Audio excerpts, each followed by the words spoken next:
Welcome to a new episode of Outside the Panels with your host, Johnny the Machine Hughes.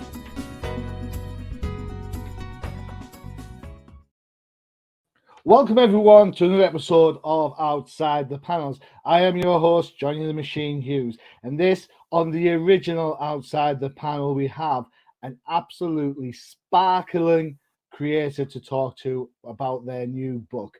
I'm going to be talking to White Ash writer, creator, Charlie Stickney. Hey. Charlie, how's it going? It is good. I don't think I've ever been introduced as sparkling before. So that is like getting my day off on the right foot. So I appreciate that. Hey, it's all magic, right? Yeah, it is. White Ash. It is. Well, yes. how else would you be described? Magic covered with coal dust. A little bit of like, with a little bit, which keeps down the sparkling. Like you have to dust off to get to the sparkle. I mean, hey, it's White Ash. That's one thing. Right? It is for sure. Excellent. All right. So I had the privilege a couple of years ago of checking out White Ash Volume 1, Number 1. And I'm going to put my hand on my heart and say normally fantasy stuff, Dungeons and Dragons, dwarves and elves are like not my cup of tea. However, White Ash, what an absolute barnstormer that first volume, first issue was. So how do you manage to, I guess, live up to that standard with Volume 2? Because Volume 2 is coming out next, I'm going to say next month, but it's actually November. So how do you manage to one-up it again? I think first of all, thank you. I really appreciate that. I'm a big fantasy fan. Mm-hmm. I was growing up, but I think as I got older, my taste evolved. So I wanted fantasy that played for everyone, and I think grounding it and making it relatable. Like setting it in a coal mining town in Pennsylvania gives you a setting that I think even people who aren't necessarily fantasy fans can, they have an entry point into the world because again, it's relatable. And then the fantasy starts coming in, and then it's just, if you're falling in love with the characters, it's okay if they're fantasy, if they're superheroes or what, because at the core, it's about the relationships of the characters. So, when you start from that place and you're hopefully trying to make a story that's relatable for everyone, if you've laid the foundation, hopefully you have a place where you can go with it. So like with White Ash, I always have envisioned it as a very big series. Like intrinsically, it's about about immigrants, right? It's about being the second generation, where as a child, growing up, you think your world is all about you. And then you get a little bit older and you're like, maybe my parents have a little bit to do with who I am, but no, I'm like, especially when like that's right, when you're like 18, 20, but then as you get older, you start looking back and you say, oh, you know what, like they really influenced who I am. And I think that's particularly hard for people whose parents were immigrants, and you're trying to find your new identity, so you take that, but then you make your parents actually dwarves or elves from another world. And all of a sudden that's a whole, level of complication, especially when growing up, you don't know that you have that kind of heritage, that identity. So, like, again, that was kind of where the core of the story started from, but it has always been structured to be a large epic saga. Cool. So even when I was telling the first arc, that was basically, the intro. That's the intro to the world. And now that, you know what the world is, now we can start having some fun and actually telling stories in that world. Yeah, I can totally see that actually, because reading the first issue and the first volume, it's very much Lillian's world. She knows everything that's going on. She knows this, she knows that, and it's Alec who's going through that whole kind of eye-opening type of event, isn't it? Yeah. This time around, it seems that the focus seems to be a little bit more Alec-centric. Well, I'll say like the first issue is, but we're going to start, I think the first season, the first arc was mostly about, Lillian, about Alec and about their relationship and him coming to terms with, did he want to stay in this town or does he want to, to leave? And, and about embracing that legacy. The second volume, you can't sustain a series when it's just about two people, right? Because at some point you're going to run out of, like it becomes difficult. It becomes difficult. Well, like So that's the Batman and Robin. Right, but you have the whole rogues gallery. Like you also have the yeah. Alfred. You start, like you bring in, and you have actually what, 3 or 4 Robins, right? Yeah, there's a whole Bat family. Yeah, absolutely. Yeah. Like it evolves over time. Yeah. But so for me, like this second arc is now going to be, it's still their story, but we still have to start bringing in the other players who are important people. So the first issue introduces a storyline with the sheriff in the town who's seemingly human. That's going to start playing out, with his own storyline. I don't want to say maybe he is, maybe he isn't, but my goal is to start bringing in some of the other characters, because there is a big history that needs to play out going forward and also going into the past. So we'll be exploring going both into the past and into, and continuing on with the story of White Ash. Because so much of what's happening now is influenced by things that happened 100 years ago, 200 years ago, 3,000 years ago. And so we need to see all of those. And I also recently started a mini series called Glarian, which is a spin-off, but it's also a prequel to White Ash in some senses. All right, brilliant. That takes place 3,000 years ago and in the 1970s. So all of it takes place before White Ash proper, but it will eventually tie in. So it'll give you some sense of foundation, I suppose. Yeah. Cool. So I guess my very long-winded answer to your question is, I always had a plan going forward. So we'll see how it plays out. But I specifically knew where the next 3 arcs were going to go, in great detail. I had 3 to 4 page outlines for the next 3 arcs, issues in each of the arcs before I started writing the first one, and then loose things for another 30 to 40 issues after that. So, again, looking to be a big epic story. So when you've kind of touched on so many bits, I've just made a couple of notes, and I'm like, how do I get around to all this? Right. So let's jump back a little bit, because the metaphor for White Ash, as you mentioned, is the immigrant element. The fact that, Alex is trying to find not just where he fits in the world today, but where he's come from in the past. Right. Lillian as a character is kind of okay with where she is right now. From her point of view, she's lived that extraordinary magic life for so long now. So it's kind of, she knows who she is. Do you find that I suppose there's relevance in the real world in what you're writing now about how people need to kind of understand where they're from, how's that shaped them moving forward? That juxtaposition between someone who's trying to find their feet in Alex and that know-it-all in Lillian, how much sort of angst, not angst, maybe confrontation, difficulty does that cause the two then? Well, it can cause, I think any good story is about conflict, right? And then how people resolve the conflict. So you don't want to have characters that are all in the same places. Yeah. It also gives you a natural place to have exposition when those characters are having conversations, because you can naturally expand the world, because that one character needs to know some information, right? Yeah. And if it's part of their dynamic, then you can slowly expand the world by that character being informed, and thus you as a reader are brought into the world, but you don't feel like there's too much of it all at once. It's like the Donna character in The West Wing. Yeah. So for people who used to watch The West Wing, I still love The West Wing. So Donna always was, so Josh, I don't understand. Tell me about blah. And then Josh goes on this meandering diatribe about one person's or one viewpoint of the political scale. Donna's role in that show is to help educate the reader. Right. And then she would bring it back and say, so what you're saying is this. And she would succinctly put it in one sentence, and he would realize he had gone on too much. Yes. Well, Josh is just right. So yes. So you're absolutely right. Every book needs that exposition. And what I found interesting about White Ash is that it doesn't feel like exposition. Well, right? That's a compliment, because I've seen so many comic books who the character starts on panel 1, page 1, starts talking, and then 32 pages later they've stopped talking. I'm like, oh. Well, and I do think that when you as a writer sometimes spend all this time building a world, you have this urgency. You want to get it to people. But I think if you want to bring people with you, you have to be judicious about when you dole out what bits of information. Yeah. And so for me, I mean, part of the fun with White Ash, and like when I started working with Connor Hughes, who's the artist who's my partner in this, Connor's the line artist, Fim Cram does the coloring.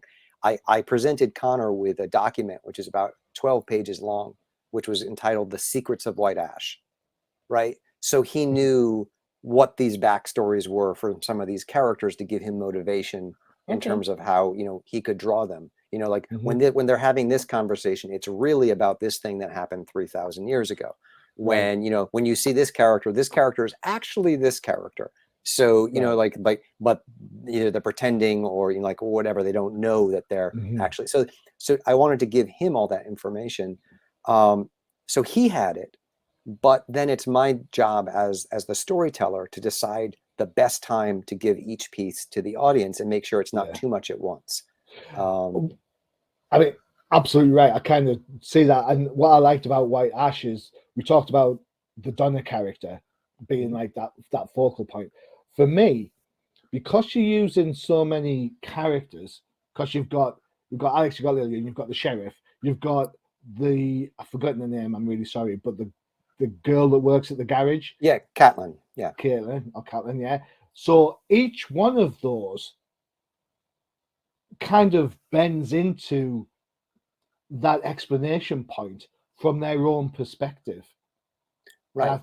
And I think that's the it's a credit to yourself for thinking like, well, you know what? I can't have one know-it-all character, and the information I'm given is for the reader so they can catch up or they understand. But it also changes the character's perception, or it's also skewed by the character's perception of that world. Well, and like if you ever watched Lost, I thought the first season of Lost is brilliant. We can talk about where that show went, whether it worked or whether it didn't. But the first the first couple of episodes of that were some amazing television. And what they would do is they would like you were talking about, altering the perspective of the narrative depending on whose story that you were seeing, right? And you'd see something in the present, and then you would see, oh, wait a minute, now I know more about this character. And we hadn't seen that on television too much before. And I think like Lost was like brought that, oh wait, we can do this with television. I'm not trying to break any new ground, but I am trying to make characters that are full, that have their own agency, that don't serve just helping the main character. Like everyone has their own agenda, and I think that's important, especially if you're a new writer. You need to think about what every character wants in your story. It can't just be about the lead. It can't just be their story. Everyone has to have their own story that's happening, and all those stories come together to tell one hopefully epic tale. Okay. Do you consider yourself a new writer still after the success of White Ash Volume 1? So, I mean, I've been writing for a long time. Even before I came to comics, I worked in animation. I worked in feature film. So like I have been writing professionally on and off since the late 90s. So for me, coming to comics was something I kind of came back to. When I was in college, I planned to be a comic book writer. And I had an internship at Marvel when I was in college. And I was looking to do that. Then I got a job offer in Los Angeles because I was also a film major in college. And so I came out to Los Angeles, and it kind of took me 20 years to get back to what I originally wanted to do. And I'll say I'm so much happier because, we can talk forever about the entertainment industry and, the ups and downs of that, which is its own crazy, epic story. But, people are so much nicer in comics. And with comics, you have the ability to tell the story the way you want it. And I think ultimately that comes back down to the production cost, right? Cool. And even if you're trying to pay, or trying to make enough money to pay an artist a livable, decent wage, which is always important to me. And and Connor is my full partner in the book, and Finn is definitely a partner in what we do. Trying to make sure that I'm paying them absolutely as much as I possibly can, because that's really important to me as a creator. It's still a fraction of the cost that a studio would pay for an animated script. Not even to make the thing. So with that, you have freedom to tell the story the way you want to do it.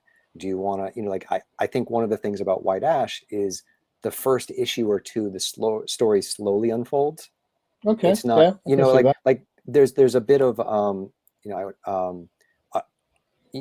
off the bat, you get the sense, okay, things are not quite, human, that there's some, Yeah. maybe some horrible elements in this world, but, finding out about dwarves and elves, we're not 50, that's like 50 pages into the story Yeah. before, like, that element Yeah. drops. So, The and I think bombshell. if I was in a TV show, they're going to be like, that's the first commercial break, Yeah. right? Yeah. Yeah. Totally. They Yeah. want to, they want to get to that. They don't want to give you the Yeah. time to let the world breathe. Yeah. And I think that's also, if it was, if I was at Marvel, if Mhm. I was at DC, and you're doing a new comic book, they're going to give you 20 pages to get to that point, Yeah. right? Well, you're lucky you get 20 pages from Marvel. Marvel are super quick at saying, right, that's not working. Let's cancel that. Poof. Right, right, right. DC, you might get a little bit more time, but Marvel, I mean, how quick did they cancel Spider-Woman before restarting it? Right. So Yeah. So it's so for me, I think that's also the joy of not just doing it in comics, but doing it mm. independently, and So being your own creator. I mean, yeah, excellent. So it's your world, you're in control. Excellent. How different is it from writing for you, writing for a comic book, or writing animation, or writing other forms of storytelling? Probably the question I want to ask is which do you prefer? But I suppose each one has its pros and each one has its cons. Sure. And I think when you're talking between comics and other Hmm. forms, probably television or animation is the closest. If you're Okay. going, but if I'm talking about serialized comics, if you're Yeah. talking about a graphic novel, that's probably more akin to a movie, because you're Yeah. talking about a self-contained story versus something that's designed to be ongoing. Hmm. Um, and then you also have to take into account, because I think a lot of writers try to go from one to the other. There's too Hmm. many people, I think, lately coming from the entertainment industry who are just trying to create IP that they can, Yeah. turn around and sell. Yeah. And you need to understand that uh, each form has its own rhythm, has Hmm. its own limitations and advantages and things that you're going to be writing to. And like I come from, again, a background where I've worked in film, I've worked in animation, I've worked in television. So like I have gone back and forth, and I know, like, Hmm. of all the things that of the different forms of writing, the one that's most difficult for me is novel writing. Like, which Hmm. is, again, its own format, because you're more in the heads of the characters, where these other things are all about the dialogue. Hmm. Coming to comics, you also have to realize that that you don't have actors. Yeah. So, which is a big thing, because if you're writing lines for actors, you can write them differently than if you're writing them for comic characters. Hmm. And so then you also have to think about what are the advantages to the comic book form. Hmm. And it's about being able to play with things like page turns, Hmm. about panel beats, how you're breaking Yes. down that page to create the rhythm. I also have worked Yeah. as an editor, so Okay. like I understand choosing the right moment, choosing the moment to cut. So I think, like, Yeah. it's important to be able to sort of translate that and bring it to your writing for comics. Yeah. um, and so I think that a lot of writers coming from film and television don't understand these things. They don't Hmm. intrinsically understand the format of why comics works. Yeah. We need to send them to read 2 or 3 of Scott McCloud's books, to spend some Yes. time, understanding the actual, the form itself, Yeah. before you just sort of say, well, here's my screenplay, let's find an artist who's going to draw it. Yeah. And also know, like, the length, like that Hmm. there's a different pace, that you need to get to certain things at different times. I've just written that down. I've just written 22/45. So it's kind of that. It's understanding that whatever story you need to tell, you need to cliffhanger it on page 22, or in your case, 45, because the book's huge for a Well, single issue. It is huge. yeah. So like there's a couple of things going on there, which we can unpack real quickly. First of All right. all, I come from I started through Kickstarter. All right. Like, I Excellent. was building up a following on Kickstarter before I came to Scout. And then at Scout, I came in as a creator. I'm also now co-publisher over at Scout. So, I'm able to make some choices as the publisher Yep. where I can say, what's best for the story is we do it like this. I wish more And people did that. and if creators come to me and they say, hey, I'd like this book to be a little bit longer, I'll say to them, that's fine. You understand that your profitability may change, but if you want to do what's best for your book, for your story, let's do it. Because I think like the intrinsic format of, like the one that we've used so long of the 20 or 22 pages and it keeps getting shorter. It's about Tell production. me about it. It's getting shorter and the price is getting higher. Yeah. Which, because it's like the numbers on the back end of how many copies a book is selling, is also, goes into that. And, trying to get that out on a monthly basis is also difficult. So like, there's all kinds of things that come into play in terms of why something is 20 versus 22.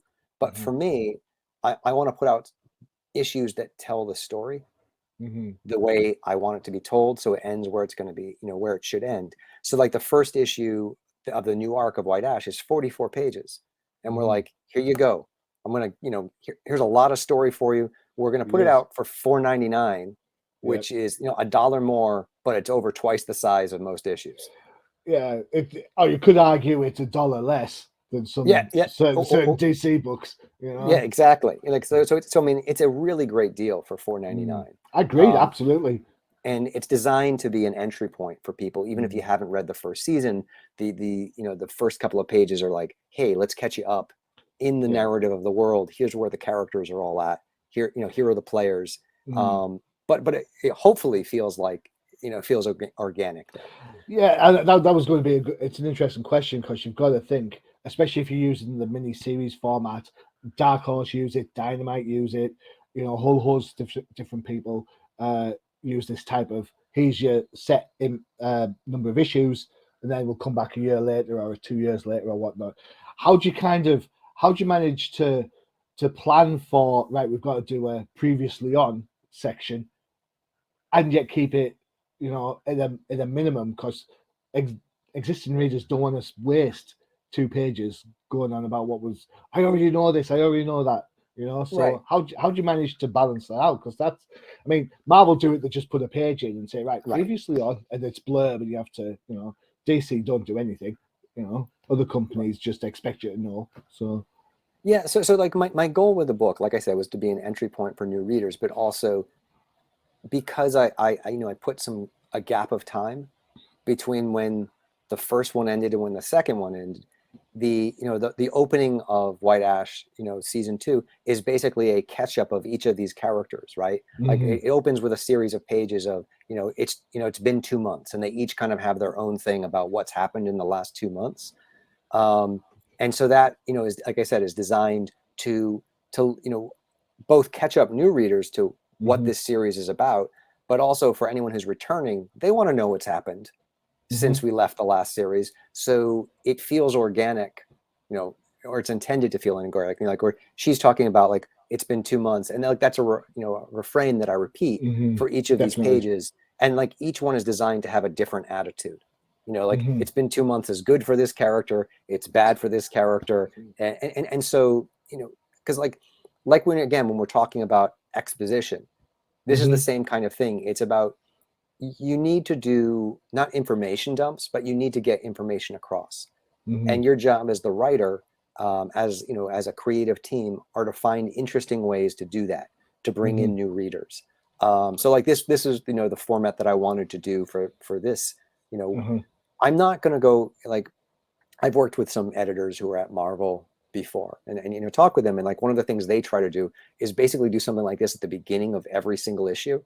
To bring in new readers. I'm not going to be doing that. No, like maybe we'll, like, because again, it's a mini series, but for this, I think it does. And then this is also, you want to provide new information. So this is not just a recap. Each of these pages provides new information about the state of the character, but also the state of the world and where things are right now going forward, and hopefully sets the tone for things that might happen in the series.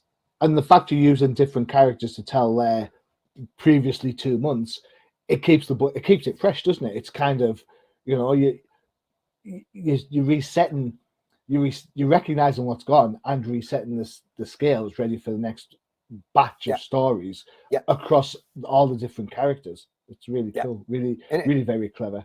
Thank you. And like I said, it's also designed to sort of say right off the bat that, you know, we're going to be expanding who we're focusing on going forward, right? You know, like we got a page with these people, then there's a page later where you just see the sheriff and his daughter, and you know, like we're just building that world out because now you know the conceit.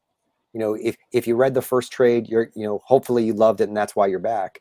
You know, the first trade, which is available at bookstores everywhere right now. But you know, so if you read that, great, and if you haven't read that, we're going to get you up to speed really quick. Cool. And then you can go back and, you know, pick up that trade or read it on Comixology or get it through your library. Yeah, your local comic book shop. Yes, of course. Trust your local comic shop. I'm actually tomorrow. I'm doing more signings at some local comic shops for the trade. So you created a Kickstarter. You created your push towards White Ash Kickstarters. How is it different working? I mean, you mentioned you're co-publisher of Scout Comics now, so it's a case of I suppose you've done it. You've gone from like Kickstarter to, hey, I run a comic book company now. So why Scout? Did you become the co-publisher beforehand and then think, or did it kind of go? So Scout approached me about putting out White Ash as a comic book.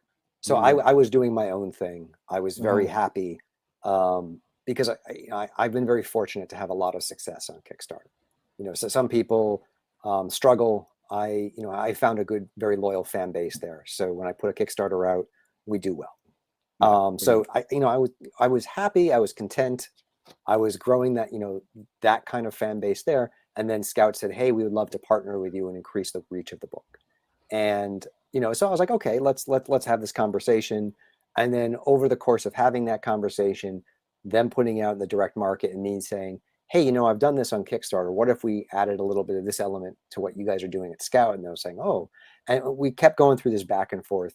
And all around the same time, there was an opening that was coming up because at the time, Jim Pruitt was the publisher and he was looking to move on to some more, you know, creative. Like he wanted to just basically focus on his own titles for a little bit and be, you know, and also for the own creative vision for the company. And so Scout was going to be looking for a publisher, but based on all the conversations, it just seemed like it would be a good fit for me.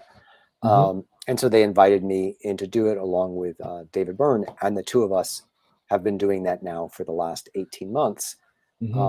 And it's, you know, it's been a really good fit. We've been able to grow the company. And the nice thing about being publisher is I'm able to help other creators get their works out there, you know, and it gives me a larger platform to do that. In terms of like the differences between Kickstarter and Scout, I would say, you know, Scout has its own infrastructure, right? And there are certain people that are Scout fans across the board who are just going to buy anything that Scout puts out, you know, and that there are shops that will stock a book because it comes out from Scout. When I was on Kickstarter, it was just people who bought White Ash, right? And so like it's two different things. Like when you're on Kickstarter, you're speaking directly to your fans. When you're coming out through a company, you're co-branded with a company. So there's some people who pick up the book because they're White Ash fans, some because they're Scout fans, and you know, you also like I'm here promoting White Ash, but I also want to promote the other great titles that are out through Scout. So I'm always kind of walking that line. You know, because I do care about all these other books, and there's some fantastic books that I'll say they're all fantastic. There's some that are more fantastic than others that Scout's putting out. But you know, like, when I was in Kickstarter, I could just focus on my world, right? Connecting with my fans. Now, when I'm through Scout, it gives, you know, more opportunity, but there's also, you know, there's different types of outreach that you have to do. I spend more time calling up shops and talking to retailers about, you know, like, hey, how's Scout selling? What's working in your store? What's not? You know, these are the places that you can get Scout. So I'm having more of that conversation. And White Ash is coming out versus, you know, like me going on, Twitter or Facebook, or reaching out to the Kickstarter community to say, here comes more of this world that I'm building. Yeah, I actually I have a lot of time for Scout Comics. I review books for Comic Crusaders, and we love indie books. In our head, I mean, yeah, we talk about Marvel and DC, but in our head, they have their own press. Right. DC doesn't need me to write about Batman. Right. Yeah, I'm pretty much sure they don't care about me writing about Batman. They're going to do okay either way. Exactly. Yeah, they're good. They'll be fine. Where I think indie books, they need a little bit of love. They need a little bit of promotion. And being a Brit, I mean, I'm lucky where I live. I've got a couple of comic book shops. I've got Forbidden Planet, which is a chain, and I've got an independent store called the Darl Night, because it's in the town called Darlington. Yeah, and they absolutely love indies. They honestly, I walk into their store and they have the big books and stuff, but they've got like the bats and the spiders and the soups and all that sort of stuff. But other than that, it's all indie. And we sit and we talk and we say, look, this book from Scout, this book from Dynamite. For some reason, Darlington has a good Vampirella fan base. Yeah. To be fair, I think everyone has a good Vampirella base. But that's another story. So when we talk about White Ash, I have to ask a quick question before we go to a quick commercial break. I'm going to show this page. I think I'm not stateside, so I want to know how warm are nights in Pennsylvania, because everybody's half naked in here. It's like, how can it be that warm at night? Well, I think that there's two things to note here. First of all, she's an elf. Just two? Yeah. so there's a, as you can tell from the ears, so there's a little bit of in our world. Was Vulcan. Yes, I think someone else did too. Elves don't get cold, right? They're kind of immune to but most extreme environmental temperatures. But then truthfully, in the summer it does get warm, even in places like Pennsylvania. I grew up in Maine, which is also another cold state. And yeah, in the summer, especially summer nights, you can get into the high 80s, sometimes the 90s. Whoa! I know. It's like, what? I walked the dog earlier. It's like throwing down cats and dogs outside. Right. Well, and as I live in Los Angeles now, it's like my son, my kids who have grown up here, like they're like, oh, should I wear a jacket today? It's 62. Which is I'm sorry, with the metric, I'll have to do the conversions after the break, but it's warm. It's warm. All right, excellent. All right, I'm just looking through my adverts. Right, okay, so we're going to take a quick break while we refresh our questions. Here's an advert for one of our other shows on the UCPN. This one, I think we're going old timers. Old timers, check it out.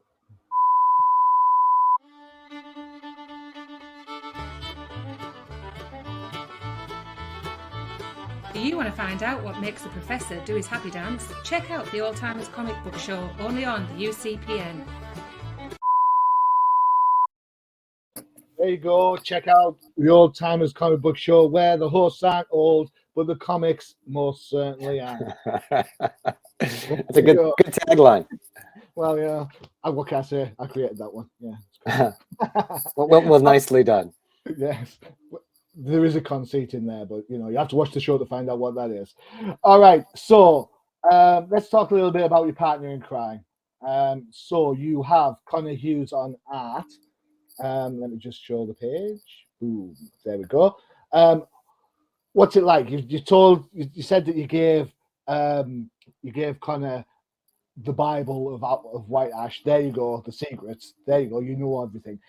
That helps with things like facial elements, emotional aspects, because Connor knows what the payoff is down the line, I suppose. How is it now that you're both in sync and you kind of how is it now as opposed to what it was like different when you first started and you were Sure. kind of trying to set the field, as it were? Well, I think anytime that you as a writer are working with an artist, there's definitely a breaking in period where you're both trying to figure out, what kind of information do they need? What kind of information is too much? Are you micromanaging? Are you not managing enough? And finding that balance. And as someone who's worked with, a couple of different artists, it's different for every single one, and different, and you reach a comfort level with an artist where you know exactly what they need. And the longer they draw these characters, the more they know them too. So for Connor, he starts assembling a vocabulary of body language for each of the characters. He knows how these characters stand now. He knows, because he's drawn 200 plus pages of these people. So so he starts, he's learning shorthand. This is how this character gets frustrated. This is how this character acts in this kind of situation. So I think that becomes easier for him. The style has evolved a little bit from the first book to now, which I think is only natural, but I think it looks a lot better. Like this new arc, the art is fantastic. I think Connor's strength is his storytelling, but he can render in great detail if needed. He doesn't always do that. But you'll see some of the backgrounds in this are just really full. Like when you're the not forest there, for example. I mean, just look at it. You right. can tell it's a forest. You can tell where he is. Right. But like even when like we're getting inside, like he'll spend a lot of time thinking about the architecture of of a room, and we'll have conversations about what kind of furnishings will be there, because he wants to make it like the environment as much of a character as the characters themselves. So he's an incredibly thoughtful and smart man, which I think is helpful, obviously, when you're working in concert together, to have someone who's putting as much thought visually as you did into into the world building, in terms of like all the history I laid out. He's putting that much detail or more into how he's visually laying it out. It shows that he's taking it seriously. It's not just a gig. It's like he's putting his heart and soul into in making this a visual success, which I think, I mean, I see so many comic books, but there's no background. It's just like a wash of color with the character set against it. And I think to myself, come on, surely to God you can put a background on there. Yeah, and I think it comes down to, there's always the question of how long does it take to draw something, right? And you have to, you can be judicious about where you drop a background out, because I think there are some scenes that just for emotion or whatnot, you don't necessarily need the background there. But but it's also nice to have the background, right? Yeah. I think like for some action sequences, maybe that the background is detracting from the action, from the emotion, but he does a good job of making sure the environment is where it's there, it's needed, the architecture is real. So yeah, like I go ahead. I enjoy looking at Connor's work. I think there's elements that sometimes come across a little bit, I want to say cartoony, like a little bit Elf Quest in some ways, which I don't have a problem with. And there's other parts which are more. So, for example, that page we looked at just there, the picture of Alex here, is very much stocky. He's very much and I kind of think, well, that works as well. And I like the different kind of ways the characters are kind of built on their. I don't want to say ethnicity, but dwarf is strong, stocky. Yeah, elf, no. Elf Like Lillian, she's lithe, she's svelte, she's curvy. Again, yeah, and we were trying to put a variety of character types into the world too, and so like he does think a lot about that, and like he has these sketchbooks that are just filled with design work on different characters and the different iterations that he came up with. And you know, and there has been some evolution in terms of the character design, even over the first, you know, bunch of issues, because I think, you know, we've reached the point where like they're designed now. But like if you look at the difference between, say, the very first issue that we did and you know, like that most recent thing, I think Lillian's gone probably through the biggest set of tweaking, as he's found like what works, and people love her. So I think, you know, obviously he's hit it right. You know, he's found the right iteration. But I think you know, that's also credit to him, because he is such a perfectionist. So he's always trying to find like the better way. And it's also me like, hey, we also need to get this book done. So I know you just did this whole out of the page, and you have 5 different, you know, versions of this one panel. Let's pick the one that you like the best, or I will choose. Because he's like, I'm not sure if this is right. Well, I'm like, well, panel, you know, the first version was great. The second one was also great. This one's amazing. So, but like he is like that kind of thing. He's thinking about like, well, how does this panel relate to the panel at the bottom of the page? So sometimes he's just so in his head about the emotional impact, which then shows with the pages. But you know, he's that considered when it comes to what he's putting down. Cool, excellent. What I found interesting this time around, as we mentioned at the top of the show, that first volume, Lillian seems to know everything. She knows everything about everything.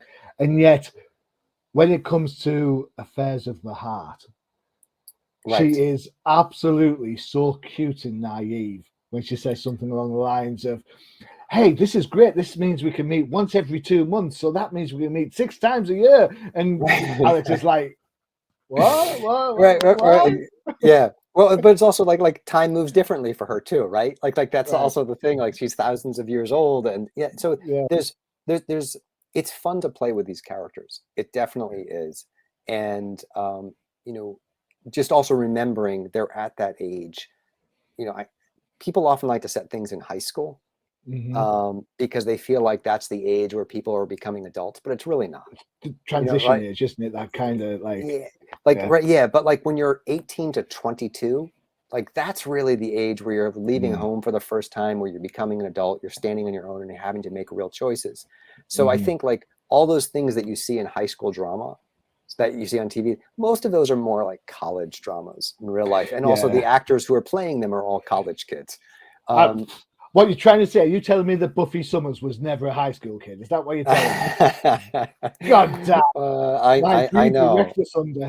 But yes, so for me, like I do think like that this age is such a fun age for characters, you know, where they're trying to figure out who they're going to be apart from their families, where they have to make those choices as adults, where choices actually have consequence. Because like you're so in that bubble when you're in high school, and you think everything matters, but it really often doesn't, right? It's those, you know, like because I have kids that are 9 and 12, and like these things that they think are going to be the world are you know, are just blips in their life, right? So you know, so I think like it's that age where consequences actually start to matter. I agree wholeheartedly. I think, you know, it's kind of, we talked about how the characters are trying to find out who they are versus their past and who they're going to grow into. You know, they're also, Alex and Lillian are eventually going to have to start challenging the status quo, right? Because the two aren't supposed to be together, you know, right? Exactly. That's from the get-go. So they're kind of focused. Very much like you were saying, Connor gets in his head and focused on one element. You know, these characters are focused on one element of their life, and that's, we want to be together. Right. And then what's the solution? You know, like, so their solution of how they're going to be together is actually maybe the solution to the problem of, you know, the elves and dwarves. And it seems very naive to say that, but then it pushes the story in a direction where, you know, they actively have a goal. You know, we need to figure this out. Why? Because we want to be together. You know, we're going to solve the problem of the world so we can be together. And as a reader, reading this book, I want them to be together. I mean, I know it looks, and obviously don't give the game away, you know, please don't, but it looks like, you know, Caitlin, she's looks like she's got a little bit of a soft spot for a certain person. Yeah, You know, that's yeah. probably gonna throw some spanners, ironically, because they work in a garage, in the works down the line. But Yeah, you no, know, but that's what happens when you're young and your right. attention is And, swayed, shall we say? and let's be honest. It's if it was a straight linear path, you know, it was a linear path from meet to, you know, being together forever with no obstacles. It's a boring story, right? Yeah, So true. you need to have obstacles in, Yeah. you know, whether it's manufactured with, but that feel organic to the story. Um, So you then, know, do you feel bad for Caitlin, or do you feel bad for the other person? Because in your heart to heart, you want. What have I just watched recently? Where have I read something where the two people have got Sex Education on Netflix? There you go. That's what I watched recently, where you've got Otis and Maeve, and you. Spoilers alert! If you haven't seen season 3, I'm going to spoil stuff. Sorry. So you've got the two characters who are destined to be together, but there's always a barrier. There's always something that's pushing them sure. apart. And that's why you keep watching, right? Like you're waiting for, hopefully, I mean, like partially, like if the story is told well, Yeah, you know, agreed. I'll give you that. I was at the end of this season. I found out I did the spoilers thing, and I found out that a certain thing. I was like, you know what? I'm not interested in that, so I stopped watching. My wife, right? she's still watching. She's invested. Me, I'm like, right, enough's enough. The two, put them together, or I'm going to stop watching. It's that Right. simple. I'm done. You've jumped the shark too many times. Right, and I think like that is you know, you need to put organic barriers. You can't put Definitely. barriers that feel like, wait a minute, you know, like this asteroid crashed and now they're on opposite sides and of the There's planet. an asteroid in White Ash. Yeah. Oh my God! Right, When like, did that happen? right, exactly. Like, so you know, it needs to feel right for the world. Yeah. But even then, there's only so long you can stall it, and then then you need to evolve it, right? It can't, like, if your initial dynamic is we're trying to keep them apart. Once they're together, you know, then they need to move forward. There needs to be other drivers for the show. Superman and Lois. Right. The Terry Hatcher TV show. It was great up until the point they got together, and then they're like, what do you do now?